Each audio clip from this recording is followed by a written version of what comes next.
ನಮಸ್ತೆ ಎಲ್ಲರಿಗೂ. ಇವತ್ತು ಭಾನುವಾರ ಇದ್ದ ಸಲುವಾಗಿ ನಮ್ಮ ಗೆಳೆಯನ ತೋಟಕ್ಕೆ ಹೋಗಿದ್ದೇವೆ.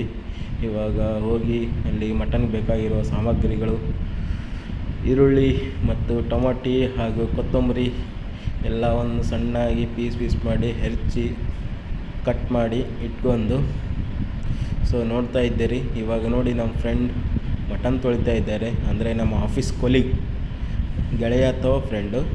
ನೋಡಿ, ಒಂದು ಬಾಯ್ಲಲ್ಲಿ ಮಟನ್ ಮಾಡುವ ಪಾತ್ರೆಯಲ್ಲಿ ಎಣ್ಣೆ ಹಾಕಿ,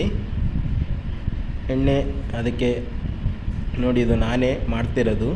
ಹಾಗೂ ಅದಕ್ಕೆ ಎಣ್ಣೆ ಕಾದಿದೆ. ಎಣ್ಣೆ ಕಾದಿದ್ದಕ್ಕೆ ಈರುಳ್ಳಿ, ಒಂದು ಅಥವಾ ಎರಡು ಈರುಳ್ಳಿ, ಎರಡು ಈರುಳ್ಳಿ ಚೆನ್ನಾಗಿ ಫ್ರೈ ಮಾಡ್ಕೊಂಡು, ನೋಡಿ ಎಣ್ಣೆ ಕಾದಿದೆ, ಅದಕ್ಕೆ ಈರುಳ್ಳಿ ಹಾಕ್ಕೊಂಡು ಹಿಂದ್ಗಡೆ ನೋಡಿ ನಮ್ಮ ಫ್ರೆಂಡ್ಸ್ ಎಲ್ಲ ಹೇಗೆ ಎಂಜಾಯ್ ಮಾಡ್ತಿದ್ದಾರೆ ನೋಡಿ. ಇವಾಗ ಈರುಳ್ಳಿ ಕಾಯ್ದಿದೆ. ಈರುಳ್ಳಿ ಸ್ವಲ್ಪ ಫ್ರೈ ಮಾಡ್ಕೋಬೇಕು, ಬ್ರೌನ್ ಕಲರ್ ಬರುತ್ತನ ನೋಡಿ. ಇದೇ ಥರ ಬ್ರೌನ್ ಕಲರ್ ಬರುತ್ತನ ಕಾದ ಎಣ್ಣೆಯಲ್ಲಿ ಈರುಳ್ಳಿ ಫ್ರೈ ಮಾಡ್ಕೊಂಡು ನೋಡಿ. ಅಲ್ಲಿ ನನಗೆ ಹೇಗೆ ಹೆಲ್ಪ್ ಮಾಡ್ತಿದ್ದಾರೆ ನಮ್ಮ ಆಫೀಸ್ ಕೊಲೀಗ್ಸು. ಹಾಗೆ ತಮಾಷೆ ನಡೀತಿದೆ, ಹಾಗೆ ನಗ್ತಾ ಇದ್ದೇವೆ.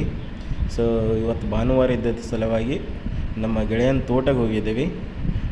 ತುಂಬ ಮಳೆ ಬಂತು, ಆದರೂ ಹೋಗೋದು ಪ್ಲ್ಯಾನ್ ವೇಸ್ಟ್ ಆಗ್ಬಿಡೋದು ಅಂತೇಳಿ ಮಳೆ ನಿಂತ ತಕ್ಷಣ ಪ್ರಾರಂಭ ಮಾಡಿದ್ದೇವೆ. ನೋಡಿ, ಈರುಳ್ಳಿ ಬ್ರೌನ್ ಆದ ತಕ್ಷಣ ಒಂದೂವರೆ ಟೊಮಾಟಿ ಹಾಕಿ ಅದು ಕೂಡ ಫ್ರೈ ಮಾಡ್ಕೋತಾ ಇದ್ದೇವೆ. ನೋಡಿ ಹೇಗೆ ಮಾಡ್ಕೋತಿದ್ದೀನಿ ಫ್ರೈ. ಒಂದೂವರೆ ಟೊಮಾಟಿ, ಒಂದೂವರೆ ಈರುಳ್ಳಿ, 1/4 kg ಮಟನ್, 1 kg ಮಟನ್ ಅಂದ್ರೆ ನಾವೆಷ್ಟು 6 ಜನ ಹೋಗಿದ್ದೇವೆ. 6 ಜನ, ಅಷ್ಟು ಜನ ಆಫೀಸ್ ಕೊಲೀಗ್ಸು ಮತ್ತು ಫ್ರೆಂಡ್ಸು. ಕೊಲೀಗ್ಸ್ಗಿಂತ ಹೇಳ್ಬೇಕಂದ್ರೆ ಫ್ರೆಂಡ್ಸು. ಅಲ್ಲೇ ತೋಟದಲ್ಲಿ ದರ್ಗಾ ಇತ್ತು ನೋಡಿ, ದರ್ಗಾ ಕಾಣ್ತಿದೆ. ದರ್ಗಾ ಹಾಗೂ ತೊಗರಿ ನೋಡಿ, ಹೊರಗಡೆ ನೇಚರ್ ಹೇಗಿದೆ. ತೊಗರಿ ನೋಡಿ. ಇವಾಗ ಅಲ್ಲ ಬೆಳ್ಳುಳ್ಳಿ ಪೇಸ್ಟ್ ಅಂದರೆ ಜಿಂಜರ್ ಗಾರ್ಲಿಕ್ ಪೇಸ್ಟ್ ಹಾಕಿದ್ದೇವೆ. ಅದಕ್ಕೆ ಸ್ವಲ್ಪ ಕೊತ್ತಂಬರಿ, ಅಂದರೆ ಮನೆಯಲ್ಲೇ ಮಾಡ್ಕೊಂಬಂದಿದ್ದು ಪೇಸ್ಟ್. ಇದು ಮನೆಯಲ್ಲೇ ಮಾಡ್ಕೊಂಡು ಪೇಸ್ಟ್ ಮಾಡ್ಕೊಂಬಂದಿದ್ದು. ನೋಡಿ ಹೇಗೆ ಕಷ್ಟಪಡ್ತಿದ್ದೇವೆ ಅಡುಗೆ ಮಾಡೋಕ್ಕೆ, ಆದರೂ ಮಾಡಿದ್ದೇವೆ. ಅಲ್ಲ ಬೆಳ್ಳುಳ್ಳಿ ಪೇಸ್ಟು, ಈರುಳ್ಳಿ, ಟೊಮಾಟಿ ಚೆನ್ನಾಗಿ ಫ್ರೈ ಮಾಡ್ಕೊಂಡು ಎಣ್ಣೆಯಲ್ಲಿ ನೋಡಿ ಹೇಗೆ ಫ್ರೈ ಆಗ್ತಿದೆ. ಇದೇ ಥರ ಫ್ರೈ ಮಾಡ್ಕೊಂಡು ನೆಕ್ಸ್ಟ್ ತೊಳೆದಿರುವ ಮಟನ್, 1 kg ಮಟನ್ ಅದಕ್ಕೆ ಆ್ಯಡ್ ಮಾಡಿ. 1 kg ಮಟನ್ ಚೆನ್ನಾಗಿ ತೊಳೆದಿರೋದು ಮಟನ್ನು, ಕುರಿ ಮಟನ್, ನಾಟಿ ಕುರಿ ಮಟನ್ ನೋಡಿ. ನಮ್ಮ ಫ್ರೆಂಡ್ಸ್ ಕೂಡ ಹೇಗೆ ಹೆಲ್ಪ್ ಮಾಡ್ತಿದ್ದಾರೆ. ಇವಾಗ ನಾನು ತೊಗೋತಾ ಇದ್ದೀನಿ, ಅದು ಸ್ಪೂನು ತೊಗೊಂಡು ನೋಡಿ ಹೀಗೆ ಚೆನ್ನಾಗಿ ಮಿಕ್ಸ್ ಮಾಡಿ. ಮಟನ್ ಅಂದರೆ ಅಲ್ಲ ಬೆಳ್ಳುಳ್ಳಿ ಪೇಸ್ಟು, ಈರುಳ್ಳಿ ಹಾಗೂ ಫ್ರೈ ಮಾಡಿದ್ದು ಅಲ್ಲ ಬೆಳ್ಳುಳ್ಳಿ ಪೇಸ್ಟ್, ಅದಕ್ಕೆ ಮಟನ್ ಹಾಕಿ ಚೆನ್ನಾಗಿ ಮಿಕ್ಸ್ ಮಾಡ್ಕೊಂಡು ಇದೇ ಥರ ಫುಲ್ಲು ಎಲ್ಲ ಕಡೆ ಮಿಕ್ಸ್ ಮಾಡ್ಕೋಬೇಕು. ಮಿಕ್ಸ್ ಮಾಡ್ಕೊಂಡು ನೋಡಿ, ಒಳ್ಳೆ ಹತ್ತಾ ಇಲ್ಲ, ಆದರೂ ಹಾಗೆ ಪ್ರಯತ್ನ ಪಡ್ತಾ ಇದ್ದೇವೆ. ತದನಂತರ ಚೆನ್ನಾಗಿ ಫ್ರೈ ಮಾಡ್ಕೊಂಡಿದ್ದು ಈರುಳ್ಳಿಗೆ ಮತ್ತು ಮಟನ್ ಮಸಾಲ ಚೆನ್ನಾಗಿ ಮಿಕ್ಸ್ ಮಾಡ್ಕೊಂಡು ಅದಕ್ಕೆ ಇವಾಗ ಸ್ವಲ್ಪ ಹಳದಿ ಪೌಡರ್, ಟರ್ಮರಿಕ್ ಅದು ರೆಡಿಮೇಡ್ ತಂದಿರೋದು. ಯಾಕಂದರೆ ಹೊರಗಡೆ ಕುಕ್ ಮಾಡ್ತಾಯಿದ್ದೇವಲ್ಲ, ಅದ್ರ ಸಲುವಾಗಿ. ಅದು ಹಳದಿ ಪೌಡರ್ ಅಂದರೆ ಒಂದು 5 rupees ಪೌಡರು. ಅಷ್ಟು ಹಾಕಬೇಡ್ದು, ಒಂದು ಅರ್ಧ ಕಾಲು ಭಾಗ ಹಾಕಿದಷ್ಟೇ. ನೋಡಿ ಹಾಕಿ, ಹಳದಿ ಪೌಡರ್ ಹಾಕಿ, ಟರ್ಮರಿಕ್ ಪೌಡರ್ ಹಾಕಿ ಇದೇ ಥರ ಮಿಕ್ಸ್ ಮಾಡ್ಕೊಂಡು ರುಚಿಗೆ ತಕ್ಕಷ್ಟು ಉಪ್ಪು ಇದು ಕೂಡ ಮನೆಯಿಂದ ತಂದಿರೋದು ಉಪ್ಪು ನೋಡಿ. ಮನೆಯಿಂದ ನಾನೇ ಸ್ವತಃ ಒಯ್ದಿರೋದು ಒಂದು ಸಣ್ಣ ಡಬ್ಬಿಯಲ್ಲಿ. ಇದೇ ಥರ ಮಟನ್ ಬೇಯ್ತಾ ಇದೆ. ಇದೇ ಥರ ಉಪ್ಪು ಹಾಕಿದ ತಕ್ಷಣ ಎಲ್ಲ ಮಟನ್ ಒಂದು ಸಲ ಮಿಕ್ಸ್ ಮಾಡ್ಕೊಂಡು ನೋಡಿ ಹೇಗೆ ಮಿಕ್ಸ್ ಮಾಡ್ಕೊತೀನಿ. ಇದೇ ಥರ ಮಿಕ್ಸ್ ಮಾಡ್ಕೊಂಡು ಆದರೂ ನೋಡಿ ಅದು ಹೇಗೆ ಅಂದರೆ ಪಾತ್ರೆ ಹೇಗೆ ಅಳ್ಳಾಡ್ತಿದೆ. ಏನೋ ಹೊರಗಡೆ ಒಂದು ಆಫೀಸ್ ಎಲ್ಲ ಕೊಲೀಗ್ಸ್ ಅಂದರು ಹೊರಗಡೆ ಫುಡ್ ಮಾಡೋಣ ಅಂತೇಳಿ. ಅದರ ಕಾರಣಕ್ಕಾಗಿ ಹೊರಗಡೆ ಹೋಗಿ ಹೊಲದಲ್ಲಿ ಹೋಗಿ ಫುಡ್ ಮಾಡ್ತಾಯಿದ್ವಿ, ನಮ್ಮ ಫ್ರೆಂಡ್ ಹೊಲದಲ್ಲಿ. ಮಟನ್ ಒಳಗಡೆ ಕುದಿಯೋಕ್ಕಿಟ್ಟು ಸ್ವಲ್ಪ ಮೇಲೆ ಪಾತ್ರೆ ಮೇಲೆ ಒಂದು ಪ್ಲೇಟನ್ನು ಮುಚ್ಚಿ ಅದಕ್ಕೆ ಒಂದು ಗ್ಲಾಸ್ ನೀರು ಹಾಕಿ ಅದನ್ನು ಕುದಿಯೋಕ್ಕೆ ಒಂದು 10-15 ನಿಮಿಷ ಬಿಡಬೇಕು. 10-15 ಅಥವಾ ಒಂದು ಹಾಫ್ ಆನ್ ಅವರ್ ಕುದಿಯೋಕ್ಕೆ ಬಿಡಬೇಕು ಮಟನ್ನು. ನೋಡಿದ ಹೊರಗಡೆ ನೇಚರು, ಗಿಡ ಆಲದ ಮರದ ಕೆಳಗಡೆ ಮಾಡ್ತಿದ್ದೀವಿ. ನಮ್ಮ ಗೆಳೆಯನ ತೋಟದಲ್ಲಿ ದೊಡ್ಡ ಆಲದ ಮರ ಇತ್ತು, ಅಲ್ಲೇ ಆಲದ ಮರದ ಕೆಳಗಡೆ ಮಾಡ್ತಾಯಿದ್ದು. ಸೊ ನೋಡಿರಿ, ಇವಾಗ ನೋಡಿ ಒಂದು ಹಾಫ್ ಆನ್ ಅವರ್ ಆದ ತಕ್ಷಣ ಅದು ಮೇಲೆ ನೀರು ಬೆಂದಿದೆ, ಹಾಗೂ ಒಳಗಡೆ ಮಟನ್ ಕೂಡ ಬೆಂದಿದೆ. ಆ ನೀರನ್ನು ಅಂದರೆ ಕಾದಿದ ನೀರನ್ನು ಮಟನ್ಗೆ ಹಾಕಬೇಕು. ಸೊ ನೋಡಿ, ಇದೇ ಥರ ನೀರು ಹಾಕಿ ತುಂಬ ಕಷ್ಟಪಟ್ಟಿದ್ದೀವಿ ವಿಡಿಯೋ ಮಾಡೋಕ್ಕೆ. ಸೊ ಏನೋ ಮಾಡಬೇಕಂತ ಹೋಗಿದ್ದೇವೆ, ಸೊ ಮಾಡಿದ್ದೇವೆ. ಎಷ್ಟೇ ಕಷ್ಟ ಆದರೂ ಮಾಡಬೇಕಂತ ಮಾಡಿದ್ದೇವೆ. ಹೊರಗಡೆ ಫುಡ್ಡು ಮಳೆ ಬಂದಿತ್ತು ತುಂಬ, ಆದರೂ ಕೂಡ ಮಾಡಿದ್ದೇವೆ. ನೋಡಲ್ಲೆಲ್ಲ ಹಾಗೆ ಕೆಸರಿದೆ, ಹೊಲದಲ್ಲಿ ಮಾಡಿದ್ದು. ಸೊ ನೋಡಿ, ಮಟನ್ ಬೆಂದಿದೆ.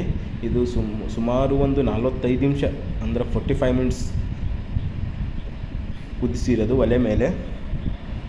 ಸೊ ನೋಡಿ, ಮಟನ್ ಬೆಂದಿದೆ. ಇದು ರುಬ್ಬಿರುವ ಮಸಾಲ, ಹಸಿ ಕೊಬ್ಬರಿ ಮತ್ತು ಅಲ್ಲ ಬೆಳ್ಳುಳ್ಳಿ ಮತ್ತು ಒಂದು ಟೊಮೊಟೊ, ಒಂದು ಈರುಳ್ಳಿ ಮತ್ತು ಶುಂಠಿ ಅಲ್ಲ, ಲವಂಗ ಮತ್ತು ಕರಿಮೆಣಸು ಮತ್ತು ಚಕ್ಕೆ, ಇದೆಲ್ಲ ಮಿಕ್ಸ್ ಮಾಡಿ ಮಿಕ್ಸರಲ್ಲಿ ಮನೆಯಲ್ಲೇ ಮಿಕ್ಸಿ ಮಾಡ್ಕೊಂಬಂದಿರೋದು ಇದು. ಸೊ ನೋಡಿ, ಆ ಪೇಸ್ಟನ್ನು ಮಟನ್ ಕುದ್ದು ಒಂದು ಸ್ವಲ್ಪ ನೀರು ಹಾಕಿದ್ದು ಆದಮೇಲೆ ಈ ಮಸಾಲೆಯನ್ನು ಅದಕ್ಕೆ ನಾವು ಆ್ಯಡ್ ಮಾಡ್ತಾಯಿದ್ದೇವೆ. ಸೊ ನೋಡಿ, ಮಟನ್ ಹೇಗೆ ಬೆಂದಿದೆ. ಸೊ ನೋಡಿ ಇಲ್ಲಿ ಹೇಗೆ ಮೂಳೆ ಹೇಗೆ ಕಾಣ್ತಿದೆ. ಸೊ ಮಟನ್ನೆಲ್ಲ ಬೆಂದಿದೆ, ಅಂದರೆ ಮೂಳೆ ಮೇಲೆ ಮಟನ್ ಇರುತ್ತಲ್ಲ ಅದೆಲ್ಲ ಬಿಟ್ಟಿದೆ. ಇದೇ ಥರ ಕುದಿಬೇಕು. ಇನ್ನೊಂದು 10-15 ನಿಮಿಷ ಕುದ್ದ ತಕ್ಷಣ ನೋಡಿ ಅಲ್ಲಿ ಹೇಗೆ ಉಗ ಬರುತ್ತಿದೆ, ಅದೇ ಥರ ಕುದಿಬೇಕು. ನೋಡಿ, ಇವಾಗ ಮಟನ್ ಫುಲ್ ಬೆಂದಿದೆ. ನೋಡಿ ಇಲ್ಲಿ ನೋಡಿ ಹೇಗೆ ಮಟನ್ ಹೇಗೆ ಬೆಂದಿದೆ, ಫುಲ್ ಬೆಂದಿದೆ. ಇದೇ ಥರ ಮಾಡ್ಕೊಂಡು ನೆಕ್ಸ್ಟು ಇದೇ ಥರ ಮಟನ್ ಫುಲ್ ಬೆಂದು 1 kg ಅಥವಾ ಇದು 1 kg ಅಂದರೆ ನಾವು 6 ಜನ ಇರೋದು, 6 ಜನ ಸಲುವಾಗಿ 1 kg ಮಟನ್ ತೊಗೊಂಡು ಹೋಗಿರೋದು. ನೋಡಿ, ಹೀಗೆ ಕುದೀತಾ ಇರಬೇಕು. ಇದಕ್ಕೆ ಸ್ವಲ್ಪ ರೆಡಿಮೇಡ್ ಮಟನ್ ಮಸಾಲ ಒಂದು ಪಾಕೆಟ್ ಅಂದರೆ 5 ರೂಪೀಸ್ ಅಥವಾ 10 ರೂಪೀಸ್ ಸಿಗುತ್ತೆ. ಹಾಗೆ ಒಂದು ಗರಂ ಮಸಾಲ ಅದು ಕೂಡ ಆ್ಯಡ್ ಮಾಡ್ಕೋಬೇಕು. ಆ್ಯಡ್ ಮಾಡ್ಕೊಂಡು ಹಾಗೆ ಎಲ್ಲ ಮಟನ್ ಅದಕ್ಕೆಲ್ಲ ಮಟನ್ ಹತ್ತೋ ಥರ ಮಿಕ್ಸ್ ಮಾಡ್ಕೋಬೇಕು. ಇದೇ ಥರ ಮಿಕ್ಸ್ ಮಾಡ್ಕೊಂಡು ನೋಡಿ ನಾನು ಹೇಗೆ ಮಿಕ್ಸ್ ಮಾಡ್ಕೋತಾ ಇದ್ದೀನಿ. ಇದೇ ಥರ ಮಿಕ್ಸ್ ಮಾಡ್ಕೊಂಡು ನಂತರ ಮಟನ್ ನೋಡಿ ಹೇಗೆ ಕುದೀತಾ ಇದೆ. ಇದಕ್ಕೆ ಖಾರದ ಪುಡಿ ಅಂದರೆ ಪುಡಿ ಮೆಣಸಿನ್ಕಾಯಿ ಅಂದರೆ ರೆಡ್ ಚಿಲ್ಲಿ ಪೌಡರು. ನಮಗೆ ಸ್ವಲ್ಪ ಖಾರ ಜಾಸ್ತಿ ಬೇಕು, ಯಾಕಂದರೆ ನಾವು ಉತ್ತರ ಕರ್ನಾಟಕ ಗುಲ್ಬರ್ಗ ಮಂದಿ. ಸೊ ಇದಕ್ಕೆ ಖಾರ ನಾವು ಜಾಸ್ತಿ ತಿಂತೇವಲ್ಲ, ಅದಕ್ಕೆ ಸ್ವಲ್ಪ ಖಾರ ನಿಮಗೆ ಎಷ್ಟು ಬೇಕಷ್ಟು ಹಾಕ್ಕೋಬೇಕು. ನಾವು ಸ್ವಲ್ಪ ಖಾರ ಜಾಸ್ತಿ ತಿಂತೇವೆ, ಅದಕ್ಕೆ ನಾವು ಖಾರ ಜಾಸ್ತಿ ಹಾಕ್ತಾಯಿದ್ದೇವೆ. ಸೊ ನೋಡಿ, ಇದು ಜವಾರಿ ಕುಕ್ಕಿಂಗ್ ಚಾನಲ್. ಸೊ ನೋಡಿ, ಹೊರಗಡೆ ಕುಕ್ಕಿಂಗ್ ಮಾಡ್ತಿದ್ದೆ, ಇದು ಫಸ್ಟ್ ಟೈಮ್ ಮಾಡ್ತಾಯಿರೋದು ಈ ಥರ ನಾನು. ನೋಡಿ, ಇದಕ್ಕೆ ಎಲ್ಲ ಮಟನ್ ಬೆಂದು ಹಾಗೂ ಖಾರ ಎಲ್ಲ ಕುದ್ದ ಮೇಲೆ ಸ್ವಲ್ಪ ಕೊತ್ತಂಬರಿ ಅಷ್ಟೇ ಹಾಕ್ತಾಯಿರೋದು. ಕೊತ್ತಂಬರಿ ಹಾಕಿ ಮತ್ತು ನೆಕ್ಸ್ಟ್ ಎಲ್ಲ ಮಿಕ್ಸ್ ಮಾಡ್ತಾಯಿರೋದು. ಎಲ್ಲ ಮಟನ್ ನೋಡಿ ಹೇಗೆ ಮಿಕ್ಸ್ ಮಾಡ್ತಾಯಿದ್ದೀನಿ. ಮಿಕ್ಸ್ ಮಾಡಿ ನೋಡಿ, ಗ್ರೇವಿ ನಿಮ್ಗೆ ಹೇಗೆ ಕಾಣ್ತಿದೆ. ಗ್ರೇವಿ ನೋಡಿರಿ, ಇದು ರೊಟ್ಟಿ ಅಥವಾ ಚಪಾತಿ, ರೈಸ್ ಎಲ್ಲದಕ್ಕೂ ಸಖತ್ತಾಗಿರುತ್ತೆ. ಹಾಗೂ ಮಟನ್ ನೋಡಿ ಹೇಗೆ ಬೆಂದಿದೆ, ಫುಲ್ ನಾಟಿ ಮಟನ್. ಇದು ಜವಾರಿ ಮಟನ್. ಹೌತಾ ಹತ್ತಿರಲ್ಲ, ಅದು ಹೌತಾ ಈ ಕಡೆ ನಮ್ಮ ಕಡೆ ಎಲ್ಲ ಬೆಂಗಳೂರು ಸೈಡೆಲ್ಲ ಅದು ಎಲ್ಲ ಕುರಿ ಬೇರೆ ಕೊಯ್ದೆ. ನಮ್ಮ ಸೈಡೆಲ್ಲ ಫುಲ್ ನಾಟಿ ಮಟನ್ ಇದು.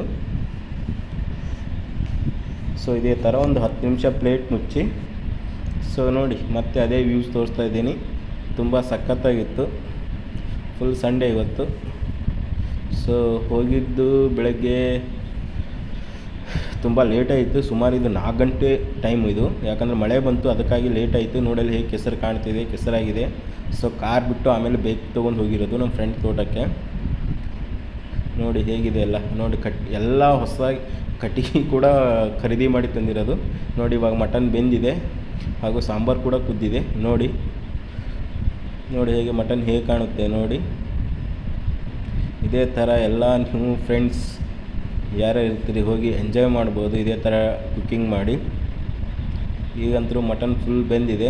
ನಮ್ಮದು ಮಟನ್ ಸಾಂಬಾರು ಅಥವಾ ಗ್ರೇವಿ, ಮಟನ್ ಮಸಾಲ ಏನಾದರೂ ಅನ್ಬೋದು. ಸೊ ನೋಡಿ ಮಟನ್ ಹೇಗಿದೆ ನೋಡಿ, ಕಲರಾಗಿ ಫುಲ್. ಏನು ಹೊರಗಡೆ ಮಸಾಲ ಅಂತ ಏನು ಹಾಕಿಲ್ಲ, ಎಲ್ಲ ಮನೆ ಮಸಾಲ, ಬರೀ ಗರಂ ಮಸಾಲ ಹಾಗೂ ಮಟನ್ ಮಸಾಲ ಅಷ್ಟೇ ಹೊರಗಡೆ ಹಾಕಿರೋದು. ಫುಲ್ ಮಟನ್ ಬೆಂದಿದೆ ಇವಾಗ. ಸೊ ಫೈನಲ್ ಇದು ನಾನು ತೊಗೊಂಬಂದು ನಮ್ಮ ಆಫೀಸ್ ಕೊಲೀಗ್ಸ್ ಎದುರುಗಡೆ ಇಟ್ಟೆ. ಸೊ ಸರ್ವ್ ಮಾಡ್ತೀನಿ ಇವಾಗ. ಸೊ ಮುಂದೆ ಅವ್ರ ಬಾಯಲ್ಲೇ ಕೇಳಿರಿ ಹೇಗೆ ಟೇಸ್ಟ್ ಇದೆ ಹೇಗಿಲ್ಲ ಹೇಳ್ತಾರೆ ನಮ್ಮ ಫ್ರೆಂಡ್ಸ್, ಅಂದರೆ ನಮ್ಮ ಆಫೀಸ್ ಕೊಲೀಗ್ಸ್ ಶ್ರೀಕಾಂತ್ ಅವ್ರು ಹೇಳ್ತಾರೆ, ಕೇಳಿ.